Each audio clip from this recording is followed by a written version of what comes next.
असम में 40% तक हो सकता है बांग्लादेशी मुसलमानों की आबादी। ये बात असम के सीएम हेमंता बिस्वा शर्मा ने खुद ही बताया है। जब देश में कांग्रेस की सरकार थी उस समय मोदी जी चिल्ला चिल्ला कर सवाल पूछते थे कि एयरफोर्स आपके हाथ में है, बीएसएफ आपके हाथ में है, फिर देश के अंदर कैसे कोई आ जाता है। और हाल ही में 30 दिसंबर को केंद्रीय गृह मंत्री अमित शाह बंगाल में जाकर के कह रहे थे कि बंगाल में घुसपैठिया आ गया है, ममता बनर्जी को देश की सिक्योरिटी की कोई चिंता नहीं है। इस पर जब मीडिया ने सवाल किया कि बीएसएफ तो सेंट्रल गवर्नमेंट के अंडर में आती है, तो अमित शाह ने क्या कहा वो आप लोग सुन लीजिए।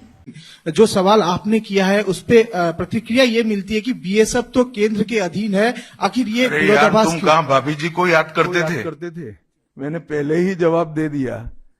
बीएसएफ जब तक फेंसिंग नहीं होती है तब तक बीएसएफ सुरक्षा नहीं कर सकती है।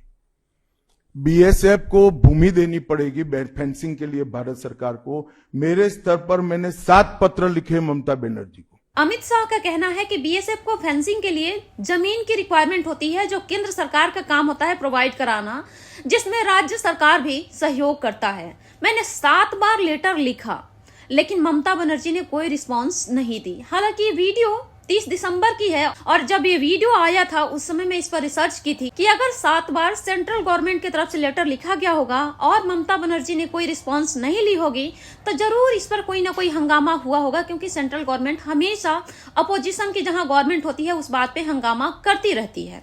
तो फिर मैंने उस पर रिसर्च की, वहां पे कोई भी पिछले 6-7 महीने पहले, हालांकि इन्होंने 6 साल से बता रहे हैं कि 6 साल में मैंने 7 बार लिखा, लेकिन कोई ऐसा न्यूज नहीं मिला जिसमें 6-7 साल पहले से या साल 2 साल पहले तक भी सेंट्रल गवर्नमेंट की तरफ से लेटर लिखा गया हो जिसको ममता बनर्जी ने इनकार किया हो या फिर उस पर कोई रिस्पॉन्स नहीं दी होगी। अब बारी आती है असम की। चलिए 1 मिनट के लिए मान लेते हैं कि फेंसिंग के लिए जमीन की जरूरत होती है जिसमें स्टेट गवर्नमेंट भी सहयोग करता है। हालांकि जमीन प्रोवाइड कराना सेंट्रल गवर्नमेंट का काम होता है, लेकिन मान लिया कि वहां पे सपोर्ट नहीं मिला। असम में भारतीय जनता पार्टी की सरकार है तो जाहिर है कि आपके पार्टी के मुख्यमंत्री ने फेंसिंग के लिए जमीन जरूर दिया होगा। फिर भी असम के अंदर में 40% बांग्लादेशी मुसलमान कहां से आ गए?